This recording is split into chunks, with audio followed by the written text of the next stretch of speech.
and enjoy streaming without buffering, communication with no lagging, business without restrictions, and achievements with no limits. Get connected today. For enquiry, sales, and support, contact us on 020-8282-810. Visit our website on www.kennyrosewireless.com. Kenny Rose Wireless, internet made easy. This is what mini wireless networks look like. But hey, this is what they actually look like. Introducing Kenny Rose Wireless. Switch. Asante go the 16th and I come in is a Bruni because you league in back of the Asante go team need the 4th last season. I'm some rebuilding to make it better. I'm the 16th. They so record go now. Sometimes you wonder where the goal is going to come from. And a gamer, I mean, aside the fact that Samatex won, Samatex were denied a clear penalty by the referee. As I'm going to referee for the a credit and debit. They come one time on the credit to her. Then you come at debit. Sanity. Now, who's in Shataman for no? Momo outside go be against Kotoko. Call, you know, nay, omni, mediama, no debit. Say her name credit. So I'm at the end of her. Ghana referees need referees. It was a competition moment. Sa. Just say, your league, no. I know your referee before Nadia. Coaches also don't want bone crashing referee for no. Omunchehe, no mje bencho. Nothing coaching, go rebona. Who's also about him to coach ye baby. Don't you and more. They say Santiago the 16. And you're going to international break. Don't bet me home so kakra ho. Come say yeah, 16th. Say you break your blast that you are not league. What blast that you are not indeed. Asante got a situation on my own. Well, as a Bayern soon lose the game. I mean the league, but Bayern almost lose the game in the cup. That's the thing.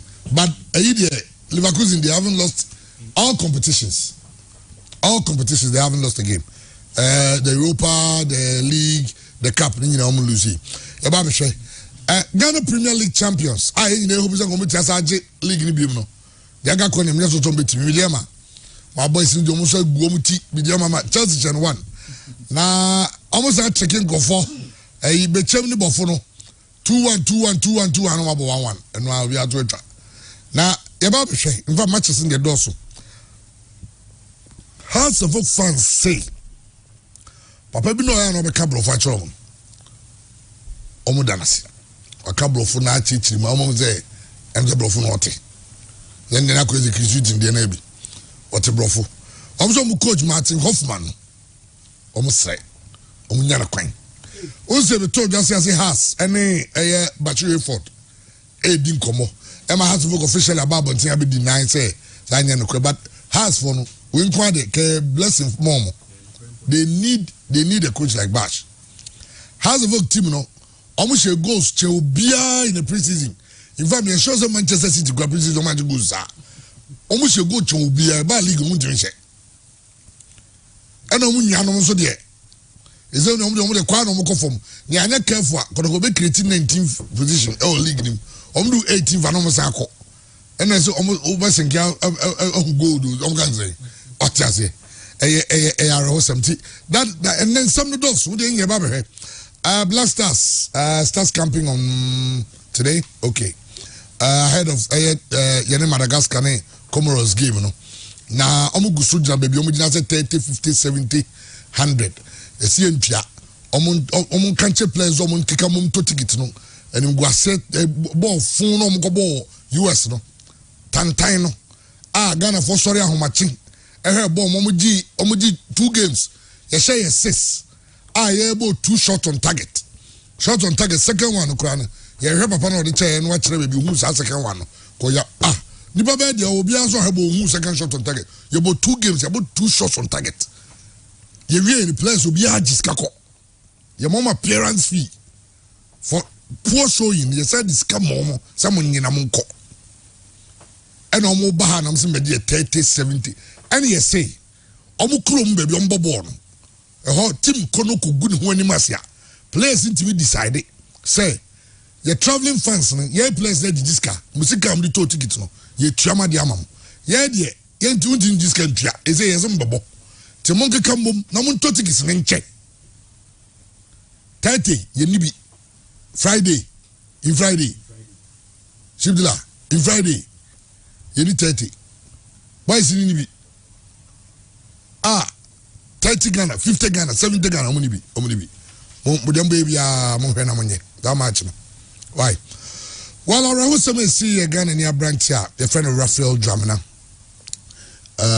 Or from ya, and Joy Sports, a year, a year of the problems, no, and his eventual, demise. But let me say it, no. I know, sir, Ubi work and they trust us, the trust them Kanyana. We guys all can simply, but I'm sad. Me who know, the video. I don't know if I'm allowed to show this, but you say, and how it happened. It was sad. We could have say on the field. Now, we could have say more 10 in. You could see the body was just lifeless, and they humming, and they said. I said, we all saw this coming. We all saw this coming. And I thought, Joy Sports, what they know me here, A branch way back in 2019, and he diagnosed of a heart problem. Oko teams, Momo terminating a contract because they felt and they advised him. Say, Bobo. Or say, God has a plan for him. 2017. Or joining FC Zurich. Over Carabant, over Black Stars.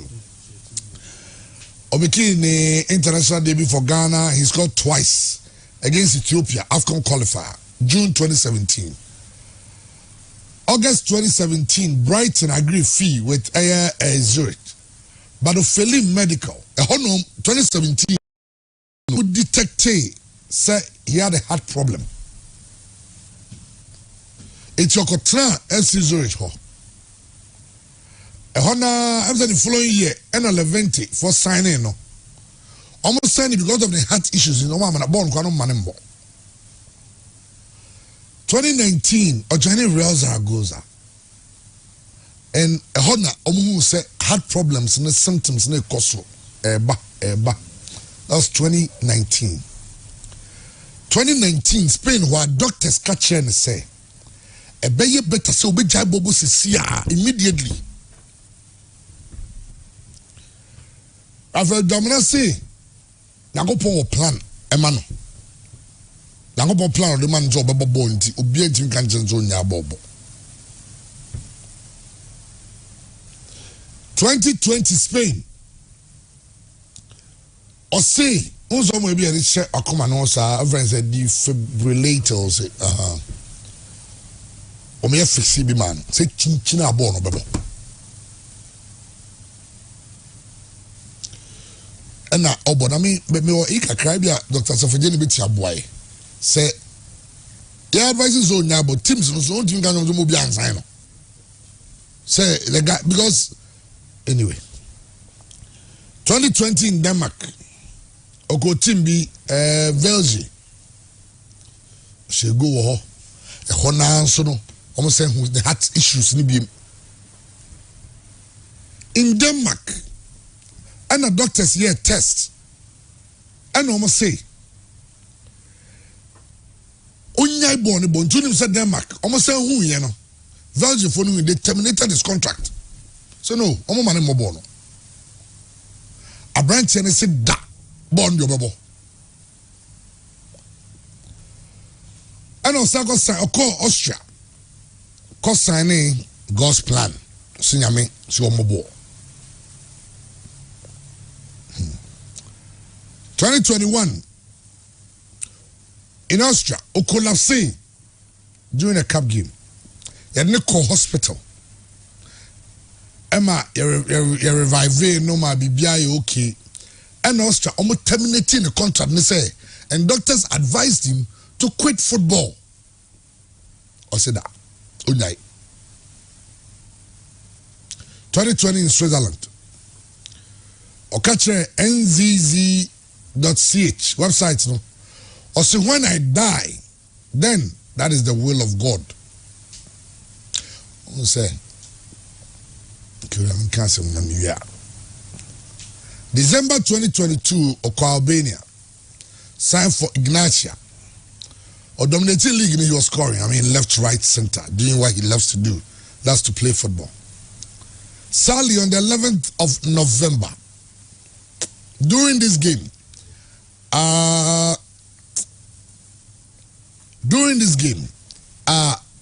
Christian, what's your okay, the guy's career, all the things that are happening is like, then you just wonder, say,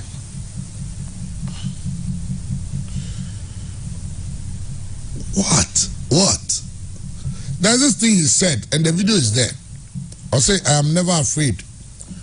God takes care of my heart. How do people understand God taking care of them? This is the guy. He did this video. Say more like he's not afraid to die. But the Hamika Council has said the football community also contributed one way or the other because they were still continuing to sign this guy. How he was passing medicals, only God knows.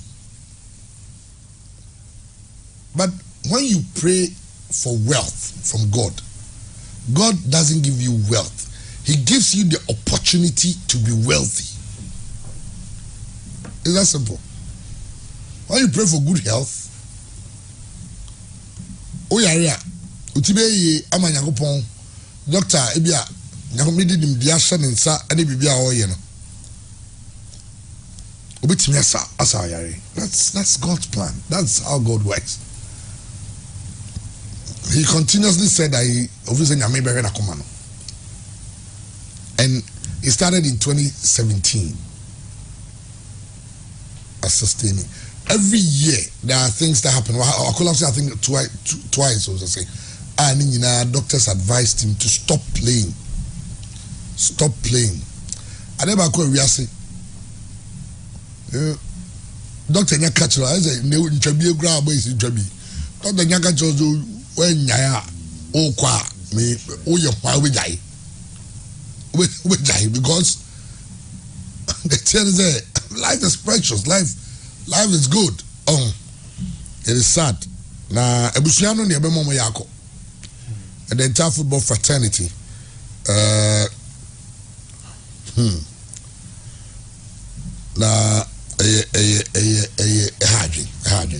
Clearly, Utim said all the players were very well trained as to how to resuscitate him, but he was gone.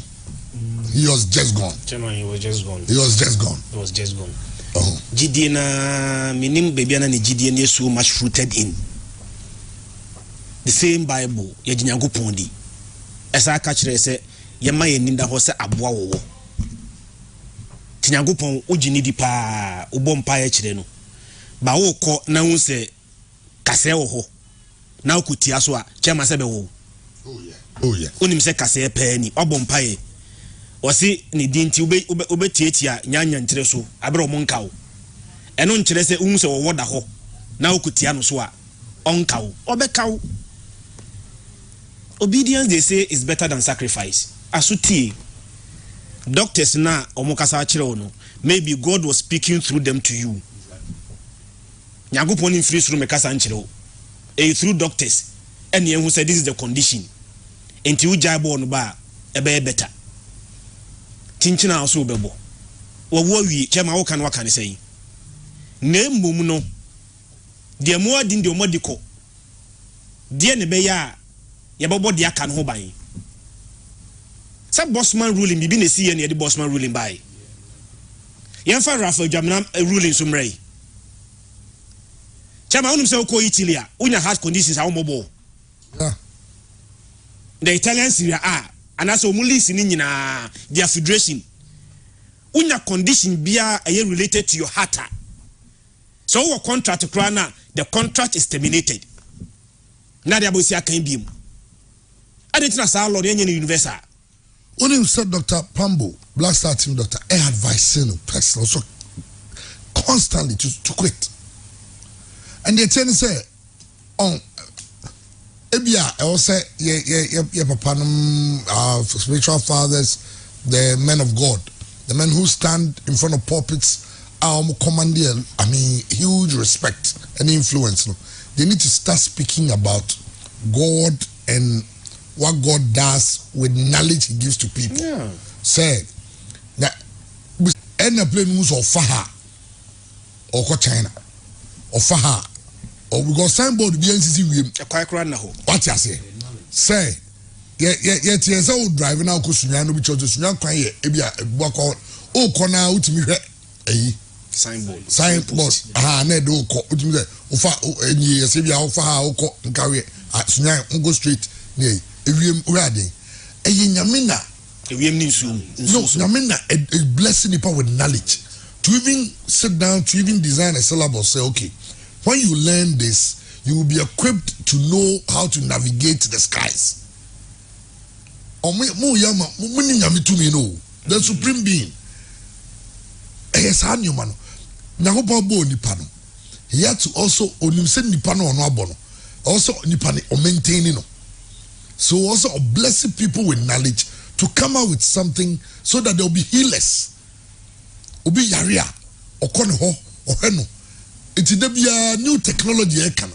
And you're all blessings. They are all things God makes. What as a God make? Enti so one tiasia. Tino bika sasa udi Opa sensio kosi o battles say Holy Spirit in yaro we now 1 week onyare na unyare because Holy Spirit so be just have power so na ko be sam shusum azaka ho no serious no aka just we Jimmy pa I'm telling you because gu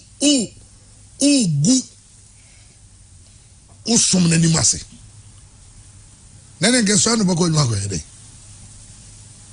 Everything Yankopon Emma no ama wadwen no ama oh enti we you say you need to your for bi obu o yare da baby sesi a ye kase so fu bia catch Semenko hospital na o yare en nye hospital yare catch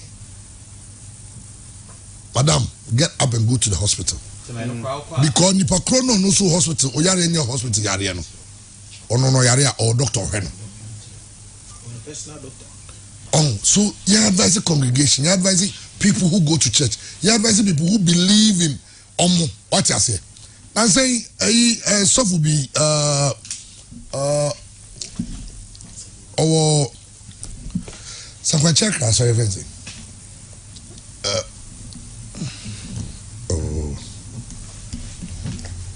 So for back. I'll say ono nim na fa phone friend na machi so mo mpa ma ade o de be your phone no so on ne yira da na be friend because onzu nyango pa mo tumi ni bi so ne ba no onzu ka so obiti tinya na de on ne yira da na fa phone so fo we so da e bo ne bompa ma me no e bi over eyi no ya it is good to worship God, it's good to believe in his word regardless of your religion, whether you are a Muslims have a way of believing in God. Christians have the way of the Obia Royal House Chapel. Yes, Royal House Chapel. I'm going to say I'm going to know. What's this? Then them Rev. Watch him why? Nah. Oh, watch him Rev. Oh, chaso. Oh, now you know more boy. And see, mind dwelling so much on this near young quiet something because I can see a car. But who say you can move Facebook and be a book I mean life. Why would you toy with your life like the way I could see? But that was his belief. And belief say adding. It takes a lot to change these things. That's all. The Amehuni said, like over the Sunday, Peaceway Global Chair, Reverend Felix said, this was the topic he was preaching. Sometimes almost count, but nipane on jintum. one recra also for no own si hobium to say bia ode or buyer biaba sanu nti na o so for ni na ka o nyina ka keba be de no say Christian ebia andi we de emwa andi omokọ krom betumi di so for na tem se hwe ye onim sa so for no me kwa asem o say wo moa me ne ade ntan recra so mo nsi hobium nti so for ne kan ena dwam na so hwe top dollars o gia chairman boys ni be brave to me catch up say Dr. Pambo mu nyina aka ena sa de na o kan very critical nti o mu ntie ni say wo yare na nye hospital yare akọ hospital kwa doctors na be catch up because oh yare the first point of contact they say your hospital so marhe ni mo aye dia they themselves will advise you to find other alternative it's oh yare no one call hospital first it's a big problem chema mpacho what them na me can to asem na doctors will tell you straight as obisa doctor as of obe catch so mo ba no mo hwe anu mo hwe ade no baby adro ma try bibi and work here they will advise you say no send your ade na kono mon try other means chema mpacho what I say into one thing they say I say Samson story eddie send the parent catcher and so bad the lele yeah money wiring and Samson told them so for my son through no akọ ne ba o be jina then now you be wiring Samson de okam eh chairman ning na the obedience na we can so na Samson ni nyansa we nyi no nyimi da osu no yede isu so no yes Samson pa no nyimi nyansa but yenyi it me too obi so no go wire 3 nti third one the banti but chairman so the issue is you to make catching but if you are chairman say be a girl be a wow chef flag go chef to the girl na ya catch us wow we so for na say hey master sometimes very any respect to one can hear but how be do for out na man pass me no okay chairman what I say nti play be so top dollars oji now so njai bob we catch us hey na unti I na say na Christian rightly said no obedience near very very critical nti esro bia so won so yara na bibi hawa go to the hospital so wo corner chairman enye or money training here they will surely advise you to find other means na yakwe ni asofo no so moa ohun nipa ne yare a no aka che ni say first point go to the hospital need mpa bo beta achiri exactly now bo mpa bo de 10 pa kro na chi ba be hwim kra na asofo bi aka che ni say bo no mo hwenye no onso gidi osofo no mu a you may be tempted to listen. You may be tempted to listen to Sofun. Until the maker say when you have influence on someone, use it positively. Exactly. Now, it even helps the society. Oh, tiba say ye papa num mama num masofo ni omunyina obia and try. But okay. Can we can nyina chi no. Ye obi a ye beka education beba ne sofo kura be tunu fu say obo no nyaibo still a onti. So the last point mra. Yeah. The last point should be lost. The moment this one is identified, say, oh, this condition, born ye ma umobim. Because here can you na man for be a swan di Dr. Beka, ne sofo beka, ne busuafo beka, obia beka chire no. But as long as the law permit the person say omono che mo baka kobo. Yeah.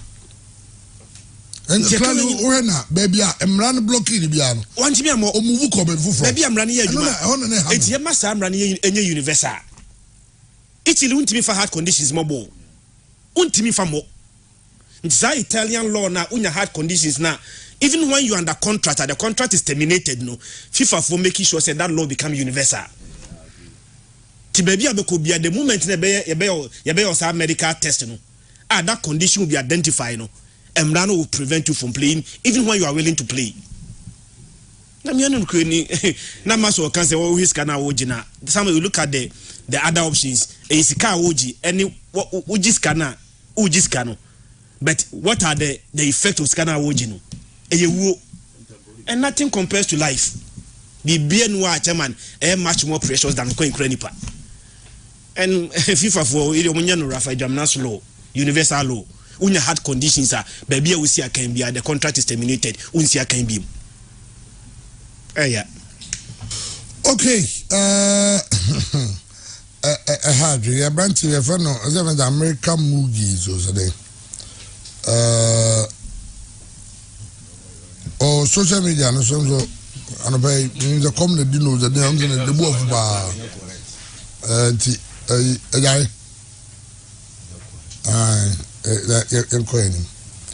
na odi emransem so and sad Rav Jama is no more on kan ho biem and what we all feared eventually. And on SC, you know, doctors advised leagues had to block him from playing their leagues, but he eventually still moved to other leagues, now permitting him to play. And sadly, he died doing what he was told not to do. Andy Cassias, favorite mama na yenhwe. We can need a and then Chelsea day. Now we credit Chelsea day. And Chelsea na single review because Chelsea dey go on Man City board draw. Na Chelsea and Man City and Champions League. Most among for say Chelsea and Man City board draw and they are jubilating, celebrating. You have to look at Chelsea conditions when you are draw against Man City and understand them. Say it is a point game. City rather draw points. Okay, yes. For City is a point lost. Yes. But only 2 points lost. Chelsea a point game. Yeah, Chelsea are gaining points. Yeah. They played against the defending champion. Chelsea, Chairman said, all Chelsea last 4 games with fear. The last 4 games with fear, Emumi and Sa Chelsea and Shego.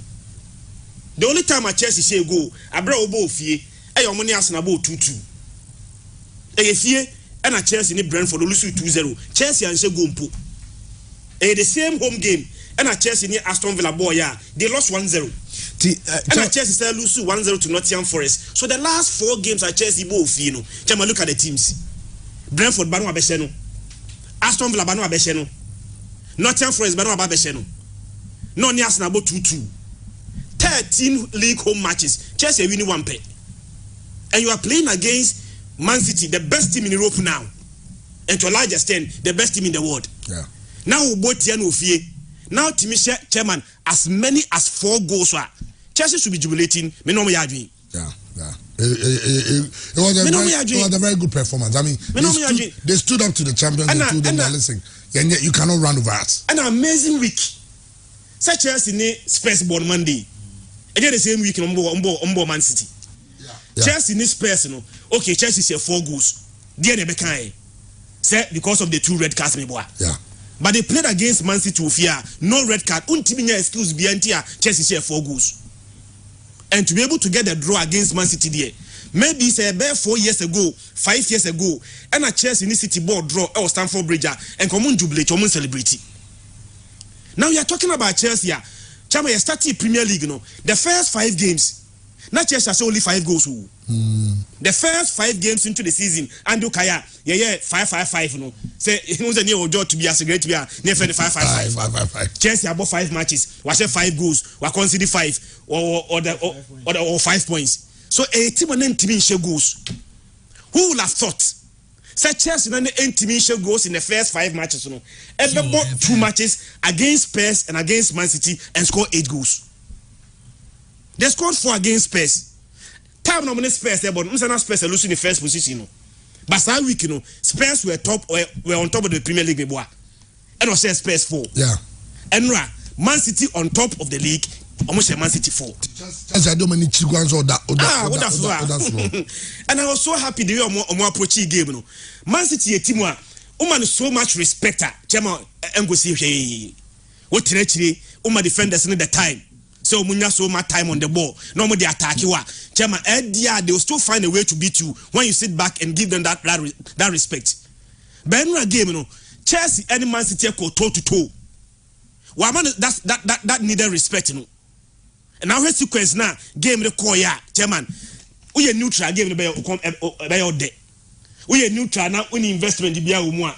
When you because every be a games, you know, goes in France free buy. Haaland game go no bad 25th minute. Was there 25th minute na 29th minute and a Thiago Silva be taken. Thiago Silva be taken and Thiago Silva be taken. And only go 2-1. And then Rodri say 2-1. Man 2-1. Rodri then 3-2. Rodri na 4-3. Wow, okay. Akanji be Sterling be say 2-1 my Chelsea. And Akanji go no so by almost the last kick of the first half. And Akanji be taken. You started second half na and a branch of Haaland issue goal 48 minutes. Haaland issue goal na 67 minutes and a branch of Nicholas Jackson. Jackson last week about hat-trick. You say hat-trick is because of say Spurs for numerical disadvantage. 2 man down. And the best I be share Man City. And then chairman 87th minute Chelsea were against Man City. 87th minute. Now Rodri as a 4-3. And Chelsea mentality and the way they decided to fight under normal circumstances, team behind Man City bo no sure say go 87 minutes. Chairman on the game now. 3 minutes to end the game. Referee decided to 8 minutes. 5 minutes into the other time, Chelsea were still fighting and got that penalty. It's a draw at 1 point there. Me, I was so much happy the way Chelsea approach the game. No, and if Padu was a bit in Man City about game, maybe you know, now possession is almost balanced because Man City bought 56%, Chelsea bought 46%. Well, 56-44. 44, yeah. But the assignment na many Chelsea when they say the reason why they toe to toe they say Man City about 10 shots on target, Chelsea bought 9. Corner kicks were 3-3. And you're not playing against any other team. Chelsea and Nottingham Forest na boy and on both I think I'm baso. Yeah. Chelsea and Brentford or even West Ham na boy and then start number suya. Chairman came home baso. But he played against Man City at home. At home, no Chelsea team share. No team near draw against Man City. Chairman, me so say, yeah. But again, oh, so we are the Man City, Man City, Liverpool, don't bomb Liverpool. Ah, yeah. That's a draw. Lifetime keeper. Nay, I say. Mono Chelsea and Chelsea name Man City about draw. Teacher must have more badly. Now, we shall see a young board draw. I don't know. But yeah, the Young yeah, the game and no see a lose. Almost here 2 years. I was here coffee. And you give me 1 point to go for you. What's that? Chelsea for long this year top matches. How much more we are? You tell you, and you sit in your shadow. Yeah, the end, no. Yet, Shannon, second one, you was outside. Hey, Moshe no whom. Ah, it was that shadow. Okay. This is, I said 2 count. Maybe at TBC. We are 2. Community should do the other thing. I shall send them more. Man City, Chairman. Madikaka say, Utenachri, and my defenders no so much time on the ball.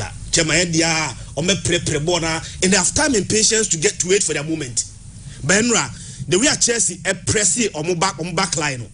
After Man City back passes no and coach that now risky inward passes. So when the pass in the crowd bear anymore, now risky. Again, I was so happy the way not Chelsea wingers in a 1v1. Raheem Sterling was simply amazing. And then Kopama, normally Kopama ever 10. Benra, so then the toe on the left side. Or the Raheem Sterling not on the right. And a Kopama on the left. And the way normally when you 1v1 or we taking advantage, and they were so brave to do that. Say Raheem Sterling in a Kaoka 1v1, no, a brave to take it. And a Kopama and Sonny Vadio. Also, 1v1, no, a brave enough to create opportunities, and I was so happy. Again, Chairman, me who Man City made the first major Man City centre back no, and no full backs no. Now there were gaps. Chelsea prefer where Man City were centre back no, where the gap between Man City centre back, Ruben Dias no one no. And the Kaoka, look at the gap in between. Chelsea press them. Oh, press Sana. Oh, you Sana. Is there Zani in your room?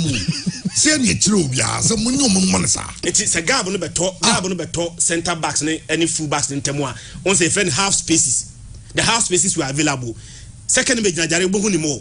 No, to cook and Bobo. Yeah. Where they were centre back, Chelsea centre back, Man City centre back.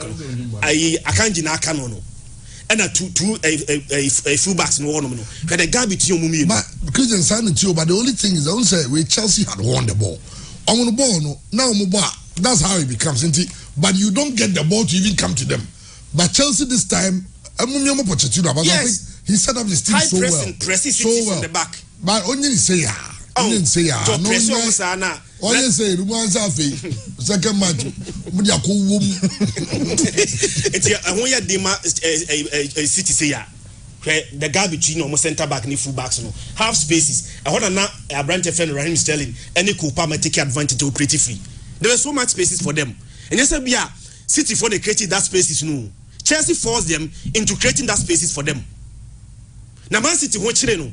Now in Timifa ball no and fast our wings one more. Chairman so on the fan fin. And no bon fin you know.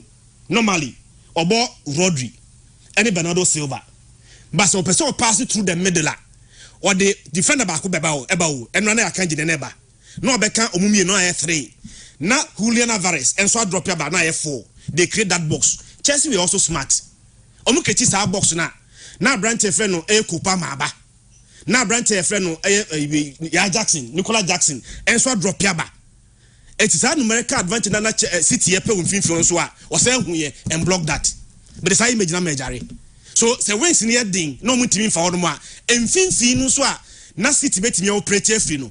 Papa ni hu and we image we normally who's a road remove the ball. Chelsea be kiss you say omu players wo Man City players name etibosim Bobra.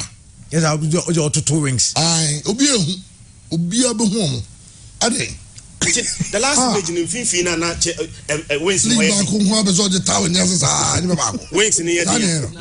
wings near the no sitting team pass through the rings, they pass through the middle. In general, Kopama attacking. Nicola Jackson drop it back. Conor Gallagher, any Enzo, ni Moise Caicedo. Finfina 5v4. Chelsea, I don't know the Chelsea. And we have Man City attack no. So Jaribet Mama say image na ready. 37% were on the right.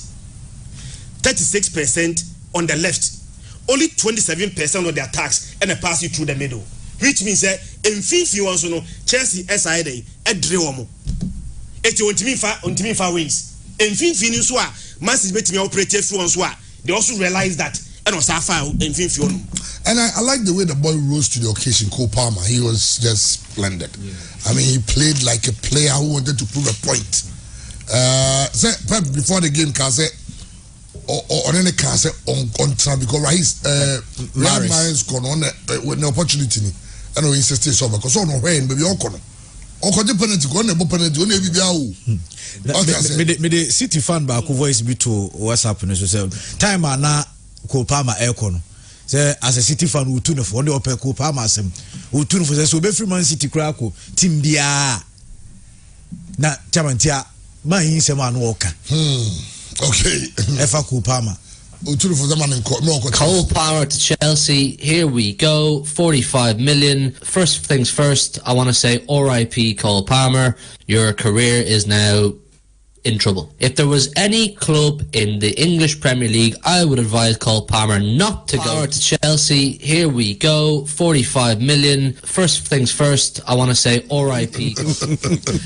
The bombs or you true blue, but I change mountain it rough no yeah. There's some and then true blue. Utim na o kwa ekra ball unto me more. Cover this Oba City born or born and said and I'm a City crime to mean driving. What he did is very bad. Maybe he needs to come apologize. Maybe in the split of a second. Maybe are on aware no yes fine. Or on the time I won't say they can pardon you somewhat. Bankoy like his old be PRC and Kobe, but he needs to make a me. But I won't say clearly say oh share Chelsea. What they are trying to do is this. Against the big teams now, Mutuminga somewhat result. They are showing that they belong to that class. But them on problem no more. The whole thing is this. Chelsea is still a big club. Into when they are meeting the big club, they feel like, okay, even though we are not performing, but so the motivation becomes different. It is the reason of Mutuminga result. But after that, you know, they feel like, okay, we would see a bit to me abo. Then not a pharmacy. So they need to get that one done. Then again, Mauricio Pochettino. Obete care Jumano, the first thing was send your best fix it in a record against the most talented managers in the Premier League. It was the first thing. Because we a manager and that's one faces squarely Pep Guardiola, Georgian club, and to that extent it be a Ten Hag because Mikel Arteta no in the border. Okay. Until the Arteta can say these 4 managers, one more in Yambra, it means that you can never be champion. Even to some extent, Ebia Pastor Koglo, no cross was known to obey in Ephraim. And you need to be able to get better results with Pep Guardiola, even Georgian club. Then, Odio Moma banned the account. Now, over the record, also he played for Espanyol as a player, whilst Guardiola played for Barcelona. And now, we are rivals. Osabe coaching Espanyol, whilst Guardiola was also coaching Barcelona. Of course, that time Guardiola team needed they are no more the upper hand, but he had some good successes in there. Majority of the games on board and now results near very, very close. Again, or call PSG, only Guardiola Sambo in the Champions. There is this time cross Guardiola by 2 goals to nil. And Oba Tottenham BM, Oni Guardiola Sambe boy. Don't forget the Champions League now. Oyi Guardiola frame on our way goal different. But the record against Guardiola was a very bad one. He only had 4 wins, 5 draws, and 13 losses. So it's something that he needs to really make it up. Over Georgian Klopp, with those 11 meetings or just a single win, 4 draws and 6 losses. And a 10 Hagen, so now on in our ball Champions League. Ajax Beshewo, Tottenham home, and a Tottenham so question one home. So a 1-1 each and no draw. And a Mikel Arteta no ning border. And it's I said, not one fixing this problem. There is no way or success. He's a very good coach though, but I think he still have a lot to do because the competition are very great. So what Chelsea are doing is that they are only telling the world that they belong to the top, but they have a problem no more. So when they are playing the big teams, they want to fight to the end. They're making sure that they want to show everybody that they are also a big club. But I'm more bad down we are, then they come back to normal. Finally, on Xabi Alonso, you were talking about him and it's good. Chema, I want him say, Oba Pokal no 100% record, 2 out of 2. Now, Oko Europa League now, or 100% record, 4 out of 4. And one thing, so almost goals pa. So what I know is that was 59 goals, I consider 14. It's a plus of 45. These early stages of the season, and that is incredible. In all 17 games. Now, Ocheke Bundesliga now, out of the 11 weeks near Abonemu 8 Omona at that top. And the last 6 consecutively were at that top at the expense of Bayern Munich. But the problem is that buying too much. Well, we cannot much can be okay, but the way are buying is been great. But this is normal because also the midfielders tend to be very good coaches. Okay, I saw you playing in midfield the last time I saw you playing, and you could clearly see some midfielders who pack and also more than the strikers and also the defenders. And again, yeah, they roam. They also roam more on the pitch. So that thing a bois or more for the understanding of the game. So we well that midfielders or more technical coaches have been more successful than strikers. Strikers too have been more successful than defenders, and defenders have also been more successful than goalkeepers. Okay. So that thing really runs true. And so here the greatest I hear cry for more over here Pep Guardiola, over here Zidane, more over here Ancelotti. I know you love him so much. Even your own coach currently where top me Diego Simeone munyina beka abansana ebia fagi money adin so any job Hankins most strikers any get almost to me follow in that order. So he'll do a great job, and Mourinho rightly predicted. And one of Mourinho's duties, I think he's doing a great job because majority of times or more far Mourinho and some coaches I am not a problem. But I think this guy is a different beast, and Spain soon have very good coaches in them because over here Pep Guardiola, over here Luis Enrique, now Odio no so be kanwa. I think they are doing well. Napoli, there's some for Napoli, some can say this is on Medi for remember confirm Bange on them. Well, yes, Inter Juventus. The room derby that was huge. SS Lazio, AS Roma. As much the canon Bobianubu, small rivalry. Room the Stadium Olympic wasn't enough from on board to a goalless draw. We are in a referee kind. I would do be a coffee dinner or be a yaji. So, my cousin said, player, those times, Heart of Lions. Heart of Lions squad, no banahene, Edia, Omoba Homa, Omoba no Mesham. Yes, sir. Oma Boboy. Starting bottom 1-0. Referee dieti omusa David it born akwane chest you referee ball his abonenza no ma bobo 9-1-1 jump on ball no Heart of Lions plays in your referee doesn't ya boy we obi ego vie din ti mumpe adunyewe mumpe no Andy to say you but we should take new bia Tottenham Hotspur Postecoglou say no ho be kire nana with injuries now abano any suspensions now no sweating me but also after international break no or Aston Villa no about Manchester City no about West Ham about Newcastle. That's right. But somewhere on it Woes now. I mean, what a game that was. Woes were absolutely amazing in the second half. Woes took the game to them. All they're not chance the City. Now Wolves goals, and so I mean, you go now, Sarabia goal, the control and and the time goes. Oh, I say we lose game now. Take game now and there we 90 minutes now so we. The fans they know. They had the 12th man. Fans no, but they did well. And as Spurs team is depleted. They are so many results. But me in writing. What's now no me bisa wo inconsistent. Now no me bisa o masem ya ne draws defeat nation na nyam but draw.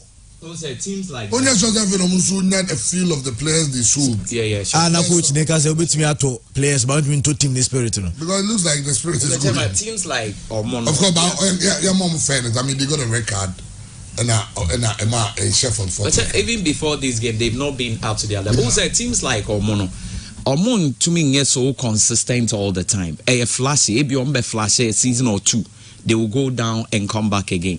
Also, we need difference. I'll do the big clubs and the small clubs. For a big club, they'll be to me. Also, even when Arsenal those days they were not in their best of element, Wenger made sure they will be in the top 4 consistently, while Spurs were struggling.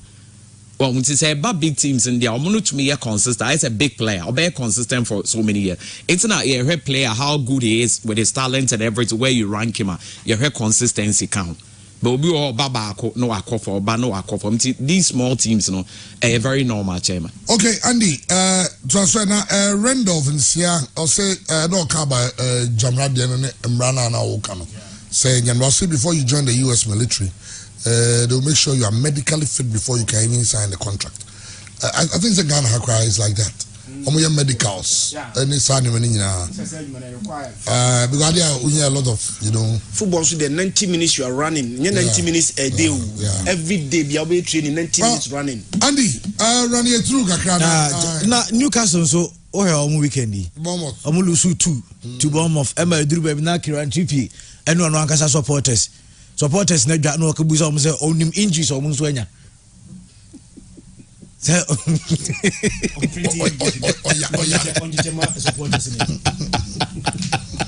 was one bad game for them, but I think Newcastle have done very well. Chema, looking at Newcastle, can they come on? Newcastle are playing the Champions League and they are playing all these competitions. But the problem has got to do with the injury. Injury list. But when you get a lot of competitions, the injuries will come. Yeah, but even that, how they've performed in recent games, they've been superb. And also, Chairman, champions the Macasa, we had their experience, so they play major role.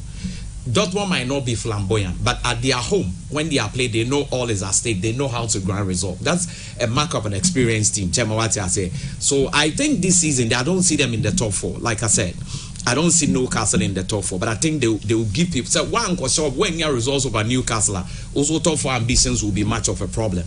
But I think they are good because even Callum Wilson, when he comes off the bench, so mu team ning na their team that can easily rotate. Sometimes obetumi so Amaron, sometimes obet the Amaron beba, Callum Wilson bebo, but obi a bottom nyina ba they will get you a result. So our system no more ball players fit perfectly into it. And Newcastle, as you know, is not a neck club. It's been old. And also almost so basa. When we started the Premier League, Alan Shearer Mota, they came so close. I think they played second. Okay, Papa, Demba sees more time. They came so close into the top 4. So I think we need to really respect what they've done. But Bournemouth they needed the win because Chairman yes Nanka very bad, very very bad. But Adebako was saying so international break, Let's be busy. How good bravo. Send them we are ready. I don't know so big. Ah, we bring international break now. FIFA virus. Oh, Kakrebe a bit for Chairman. FIFA virus. But Oye Newcastle. Obviously, Oye top team one. You have to be very consistent. How do you explain say Newcastle as a PSG 4? St. James. The next game in the Champions League at home was against Dortmund. Dortmund in Shegu Krada. Now Dortmund about 2 matches. No in Shegu. But Dortmund comes to Newcastle, St. James, no I show 1-0. Second leg walk away, no I show 2-0. Some person challenging for the Premier League title, and now not even the Premier League title. Now person bought top 4 crana. Bournemouth no the chairman City near Arsenal Michiomo, on Besho Mu, Liverpool Besho Mu. Say teams, you don't drop points against them. Well, you should be picking maximum points against them. Dropping points. And it's that team. When Cowboys in Yana, it's Milan so. Almost 2 first half, then 2 in the second half. Go on, it's Milan. highly unpredictable. All right, Andy, does your captain so go sign new club? The Blasters captain. Or sign the Le Havre. Team do not. We also need to see how they were. No, we all. No, make our if it's no need team. That you said you're not taught. We all said so need to put it that way. See how when your team this is Mbiani. I know young more may help with your team. I'm just in for brutal. That's a Rafael Jaman in the team or team to more.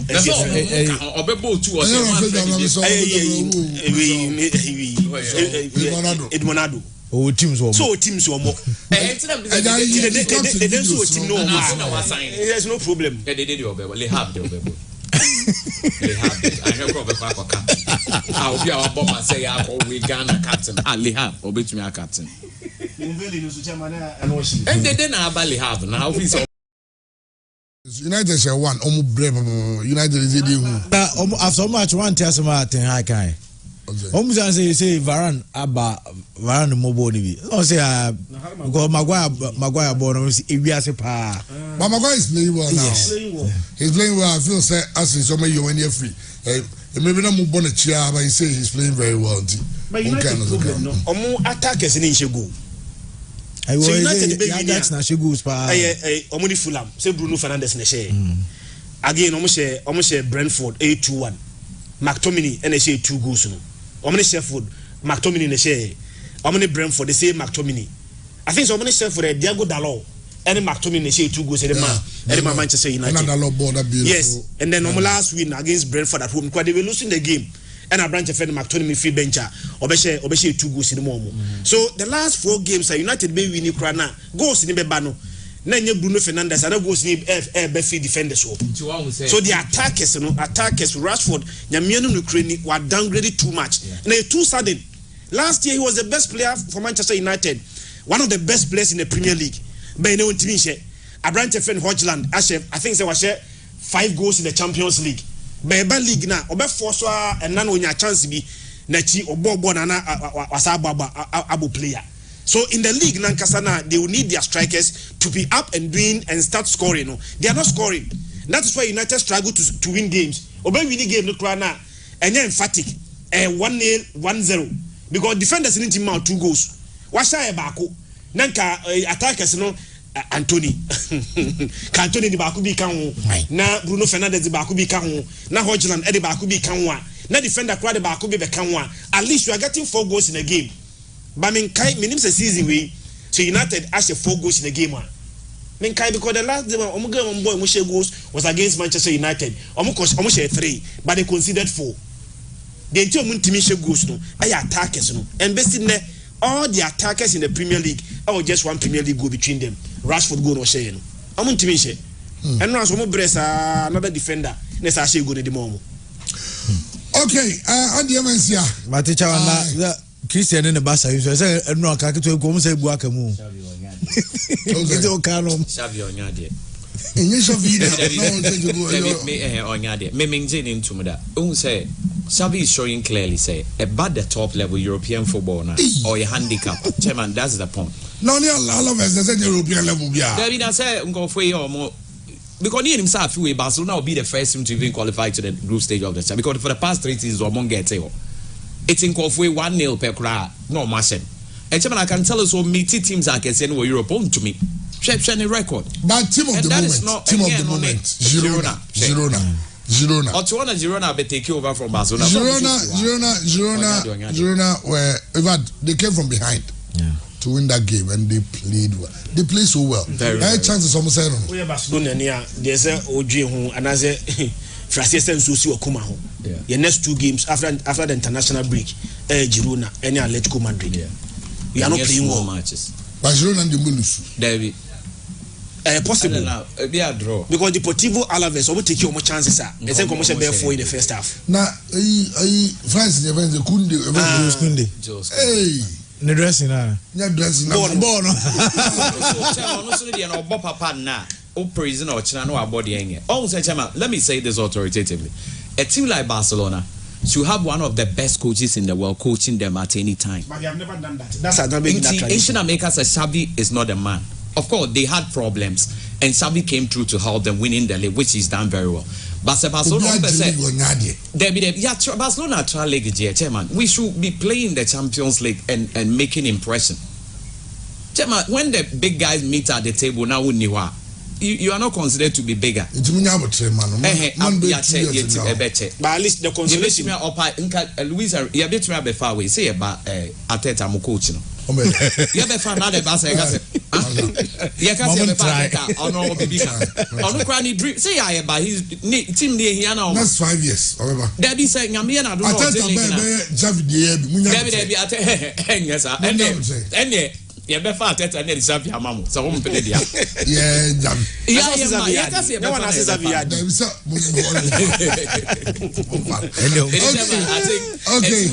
they say one of the best coaches in the world.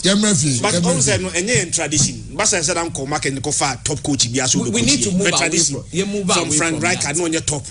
And a day Pep by no on your top. Pep be flown one by Tito Vilanova no on your top. Luis Enrique was not that such a top coach. Basa make those coaches top. But see you need be ho nti we ende. And I say Xavi na nkasa na so take opportunity na. Necessarily Alonso bet me. Xavi Alonso be by sure. For sure. Barca cause Xavi Alonso fast. Spain fast. You call Mikel Arteta because Edmund Arteta na saying dia Xavi because Arteta na kuta squad. Now Lewandowski. Now if it's a Barca in this squad. Check cancel mo nyina be count. Arteta 100 million to one player. Arteta with team no coach no. I want you to Barca team no. It's minimum 100 million. They are player. She all players na player for player. In terms of talent, who will be experience, who will be fair. The young mo nyina be count. Is this a bad? Gundogan mo nyina wo team wait about him. No, I offer Gavi more than a bosses. No, I offer Romeo more than they be all experimenting. But the thing is last year. You see, last year the only consolation is last year at the same venue, Camp Nou. Any other vs 1-1. I'm a far draw. Say you enjoy Saturday night. I was saying, Munyaka,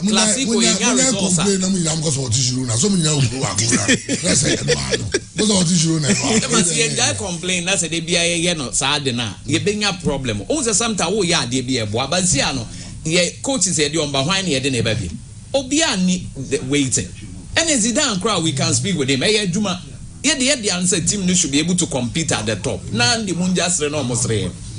And a lot of crowd said, why Papa to me for team now or the Madrid baby. Xavi needs to work things out. Other than that, say my Pamano.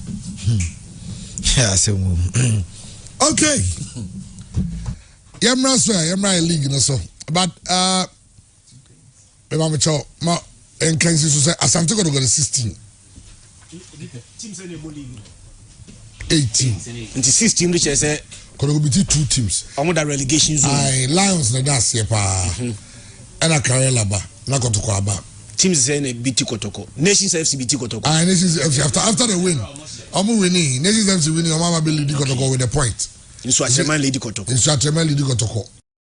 And then shot and teams no door, so mom did go to the then shot a moment that top. Samatex lady of become Chelsea. Become Chelsea join the 2 away wins. Two very impressive away wins. Great Olympics, Bofakwatano Dreams FC, Bichim, Accra Lions, Heart of Lions, Legon Cities, Nations FC, Baby Gold Stars, and ITU. Lady Kotoko. To go to the 16. And Omunyanum so Eda 11. And Omobo League. Now, as I'm taking a go Lusuye to Samatex, when you say, the highlights, no say, Nema ya, na Yahweh, said ye, and also city. But you run it through the results of the Ghana Premier Games, no, I course, no. Our clients are Kerala by 2-1 on Saturday, and on, yes, I don't know. Friday, right? Friday, yes. And Samatex on Saturday, Asante go by 1-0. Kayeke and shared the only goal. Emmanuel Kayeke, former Asante go player. Okay. Mediama, Enzo Trefie, Emma Chelsea, Steven Amankona, who is in a fine form, Eshomo by a goal to nil. Dreams FC, Esho Olympics come, you know, to me, and so El Honum, Hearts of Folk, any Legon cities, goalless, Ubia and Shegu. On Shatraman shout you by 2 goals to nil. Bichim enable for Tano Obias and Yonko Eka Bako. Nations FC Eshe Pando Heart of Lions Sekabako Omo Intimiante.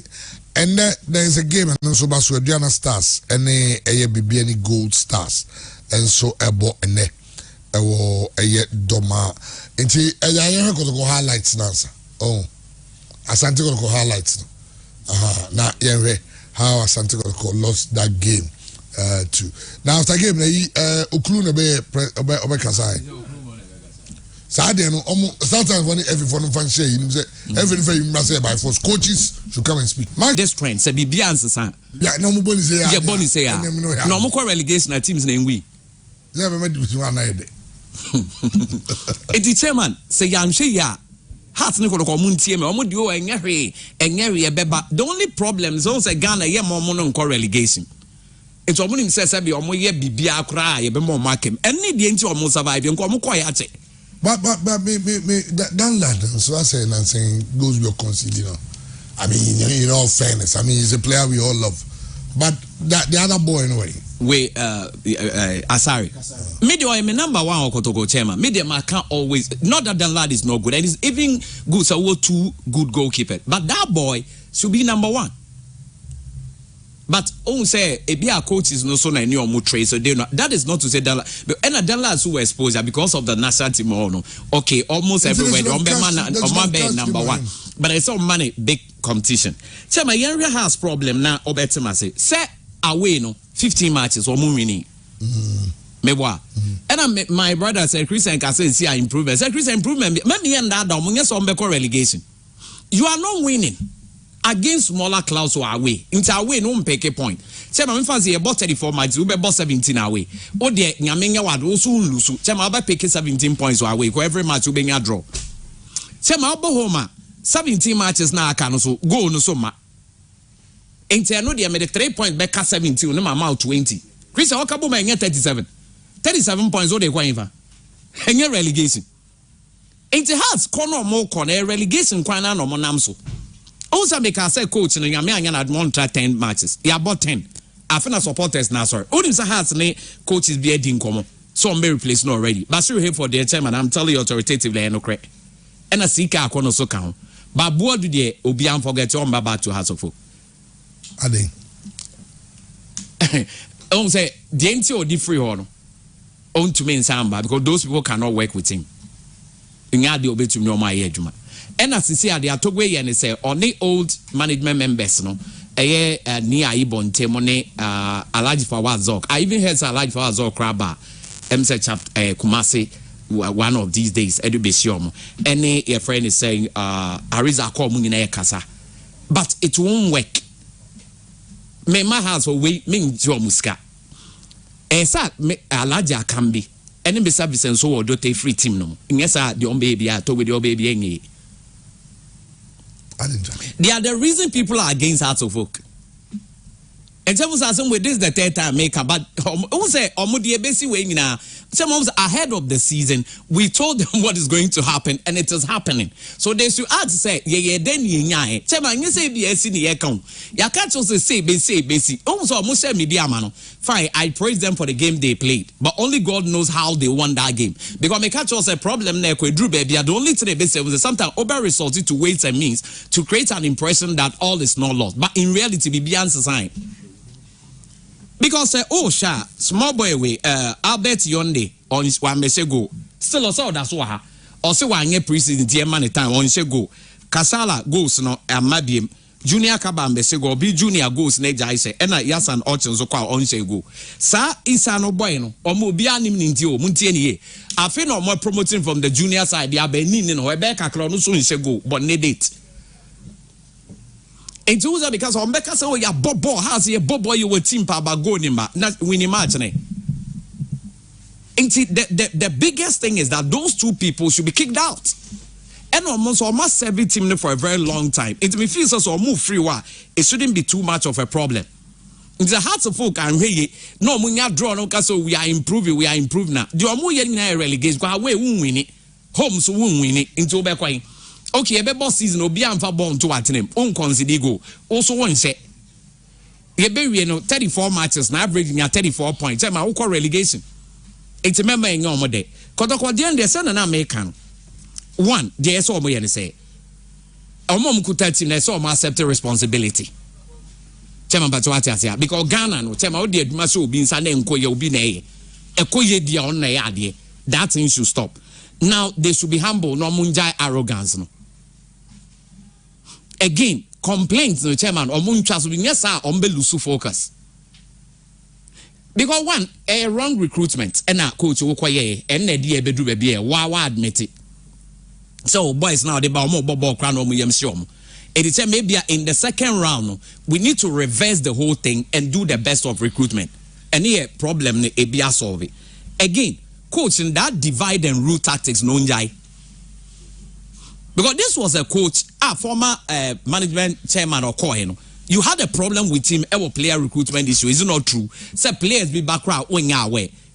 It's one of the reasons you left. So is it because now open the opportunity? Said be a war now obey recruiter the umbra. And this thing is also recipe for chaos in Ghana football. We should be careful. Why is it that anytime a coach is employed, he needs to sack so many players and bring his own players? Because they allow him to do so. That is the point. Because those there swing a share of the money. The Guardiola because this is not done anywhere. City players with us on 5. First is not 4 and then 5. So, Chema, what happens is that if that coach is also sacked, and a sad boy is also not more team now, bro, consistently. Also, by rebuild the Chema Bachoti. Nature say. Sametiasia ya enye trophies dia na say championship team there in the first second year. Chairman Bachwatiasia. So this is the wisest thing to do. Nkanye say opam player bia. Say rebuilding there's no pressure on you. Anamebwa. Until you don't need to sack no player. Until in the first round, you use the players who are there. Because player be oha be binti no performing. But a young coach keke crop and a be up or be body amount. And I tell my enthusiasm. A be at the tactics no more born information on fitting in. But would you no be fitting in? Say a rebuilding keke na wo year for Ghana League there. A team that plays for what you do is that you need not sack no player. No more money now we heard your call. And the chairman even after one season or half a season. Now the be a shame. And I tell my yenge, but so to me, Saki bear 10 straight away. Now, Oko be also bear rebuild. Now, me knowing I no more cross. I rebuild. I keep on asking a question until now. Omun to me answer rebuilding for what? Because tell me when you are building something, objective and I'm rebuilding for the end. Tell me when you are rebuilding your sports team, it is obvious you want to be number one. But rebuilding is it for what? Is it to conquer Africa or what? And a rebuilding for Ghana League, chairman, baby a ball edry. You already have a team that plays for only 3 points from the one that plays second. Also, Babe rebuild the team for the same purpose. It was wrong. It papa now this advice ne buy no higher pa. Before Kotoko changes bebano. Na me Kotoko company for be din komo kakra chema. What I told them they say, there's so mo ye ne say. Omo kicking on na yesa ade ne so. Chema e sope and no and the team will not look back. But Chema say ye kasi ye cannot cry, yen cannot cry ye free because some of us will ambassador the past management for the players they brought and the kind of way they were playing. But Chema some time the last season they better than this season.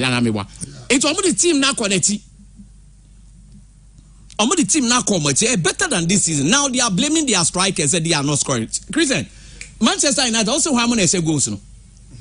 So when they catch us a ball near ball says strikers and say go team and yes almost say go. And I tell my defenders say go. Champions League cry Real Madrid G Bebre. Sergio Ramos Bebre on the best goals. Omni Atletico Madrid. You call World Cup no. Where and say go. Your friend say Puyol Spain one say go. Ghana semi final Ghana Salisu and say go. So say your strikers in say go Obwa. Because all building team here say goals cry free. Nasa chama Kudus or whatever. It's not just an attacker or sometimes to some extent attacking midfielder. It's not scoring goals. Even free kick back I see a boy to me the same. So he needs to stop that thing. And me person was out here the training method in the swing on sasa. And you player be no kind of exhibit players na can patch out chairman. Training now we and one match they were exhibiting. Unless a coach wants to tell me say the training they are different, but about match on be different. And no. And again with the senior players in Panchonti, they are not magicians, chairman. The coach should understand. The senior players are not magicians. Unto you so small boys na I know have a senior boys na be just omo do be na omo set 300. Boys in Mbubi. But I say they are not magicians, they are also footballers. enti won to me sideline no omo ana match bu de on bejan so omo de omo ba pa omo nse 5 yenya ne sa amankona ese goals coach oni amankona ankon to kwa sa na amankona koy enti ono ba na amankona so koy who is now doing better KK is not playing well enti me say omo mi so omo say omo mu team ne die nko na se wonti a players ba chema bo no mu ntumi bo omo ko ba bia na omo bo se wo ka se omo top players mra omo say oh na say the top players be ba chema omo ntumi bo which is a big lie chairman omo abebo kotoko agidin na omo free baby na buy chips are free can pass on na buy Johan to free wise na buy Charles Taylor on free house of folk na buy check players on bagidin omo free baby na buy because team dia won the values and they won the culture. Chama enna ema ye hu say way different from way. What is the culture of Kotoko? They want to be the best on the continent or one of the best and also the best in the country. So opasa your best, what do? Your materials will be the best. Sani ye take Kotoko team no. So they buy the best players and attack so that they win laurels. You don't just be free baby and yes I am team now too ordinary. Intimacy ye rase omo warning said next time him no mo kosesa because ye rase ye rebuilding to be say ojelega ye Rebecca say make I say you rebuilding ti fan leg in the corner. You should also think about the coach did not think about the supporters. So the supporters no anka on you say it time what we are trying to say so omo problem they self-inflicted. They should accept that they had it wrong by year called next transfer window the chairman they should make amends me boy any media many dreams nearly gear be no more chairman. Some media macra losing certain matches, but champions and some more group stage.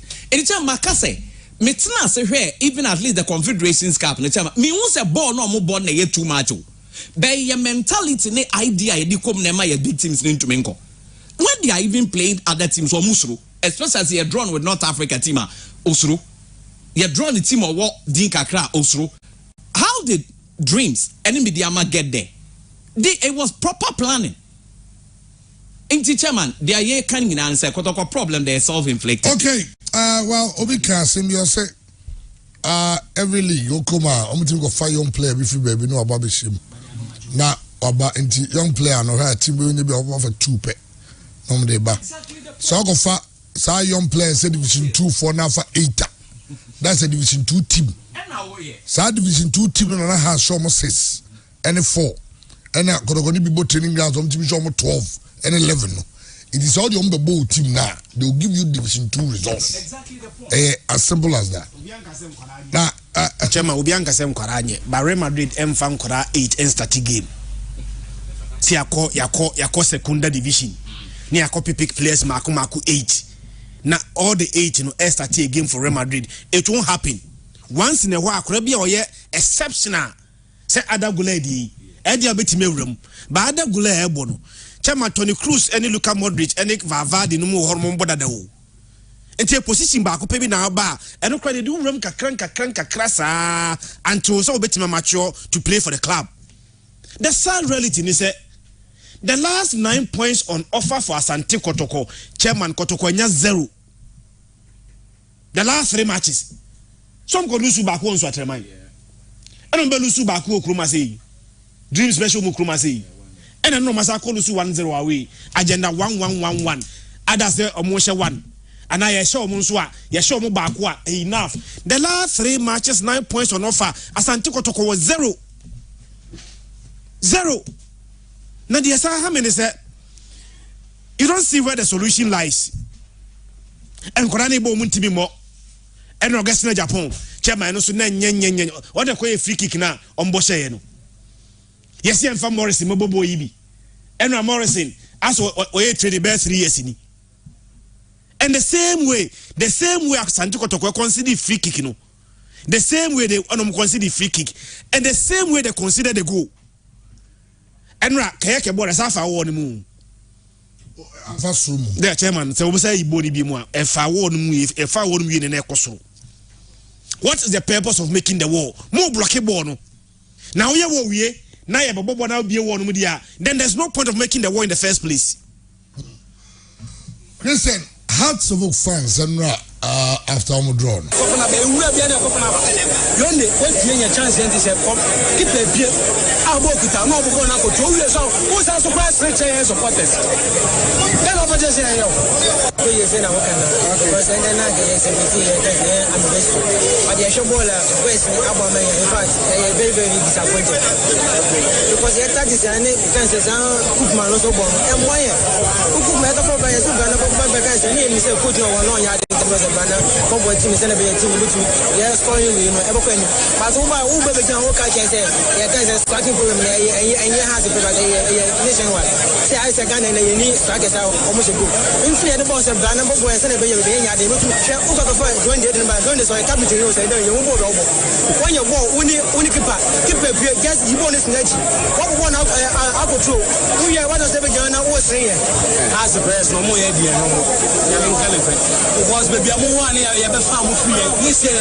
2011 season so kaya sa dia no na Dr. Kiki Sapon Abreso kotokoko 7 matches 8 matches na I didn't want be win bi omo lusu mi e 9 to aso se nyame pa me dia ma se kotoko Sunday e be ya sa has bebo Tuesday has Accra Lions kotoko me dia ma e Sunday se me dia ma sha ombe yiku that record na kotoko lusu 4 matches to aso and kotoko lusu 4 games to aso the next game was against BA United no so a draw the next game no lusu the next game no lusu sa until so already okaya omum pamu e Bomez any Ahmed Roxon as an assistant coach and Bogdan Korak buy before Korak and Pokuntine the late a year a Clifford Adame edit team no ko aduana and Benadom table 2 goals to Tiako to Kobiem Korak buy the first game anye second game anye only coach Prince Champions tactical sabuto say ya no mo fa ma ture mo ne awa Mohammed mo second round so kaya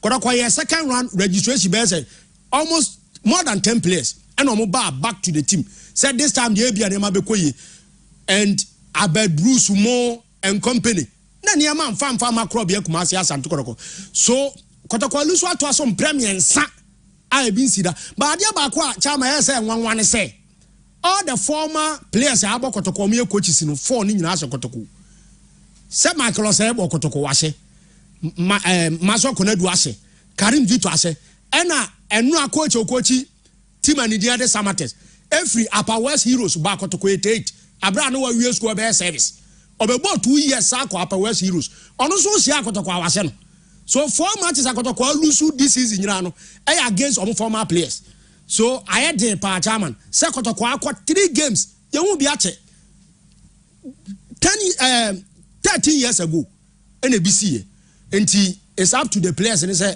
also amukeka omo ho na ne ma koyi edema omo okay meaning say team bia ukuma team ne philosophy to onfa coach na coach no kwai here they let you know that there is no way say we coach na coach bright na betaka so pemesi yengo tomezi ma ukako ahombebu ombebu asapa nwaka ho ko bright na bago fa edingra ne bisuma mo ne ho ama na odiombabo no develop wo mo so you coach now coach Manchester City Chelsea we think that's open Tony Cruz because some of catch us hano say ni no it me say bisa yeah bo coach ya chini nyina let's talk about the other IMC members coach Kosiapia so no anything got director so coach you sat there for them to bring these boys say the division 1 or yard now for them the division 1 league one is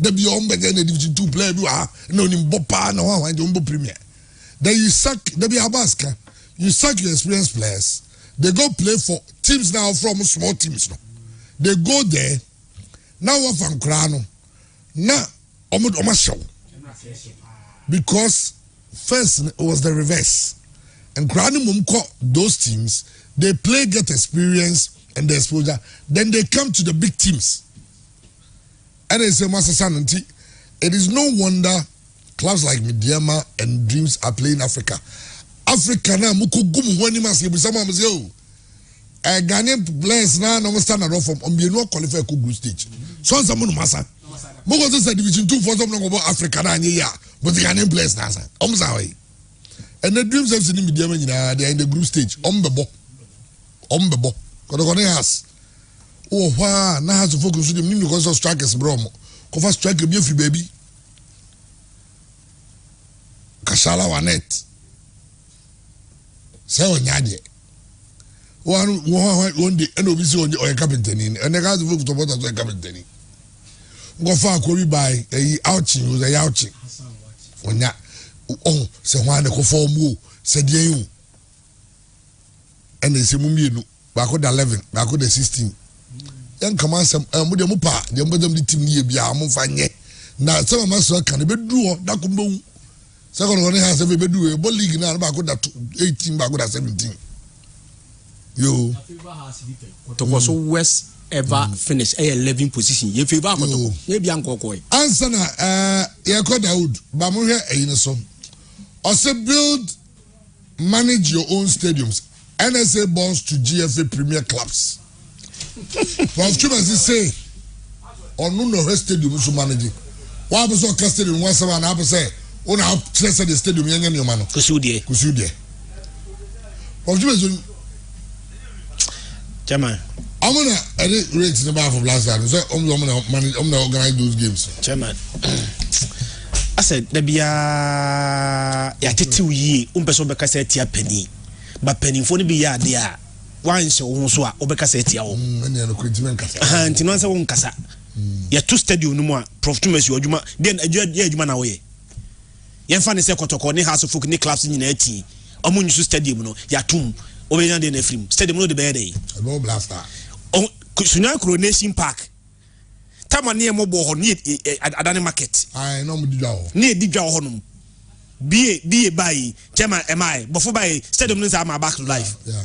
Yet you chroma say, I'm a stadium say Tissika see, you know. Most of them, Chairman, a bear white elephant. The reason very simple, Yamobo. Oh, yes, so say, Takra de Sipon. Senko Premier League team be born, ma, Cabese say. Onya ya na class no nyame moa class no munsi o stadium ne ento de ebesi o stadium so no ya go Dr. Daud said yango ka apomode ho asem nunya na boko de ya mi adom chairman nice one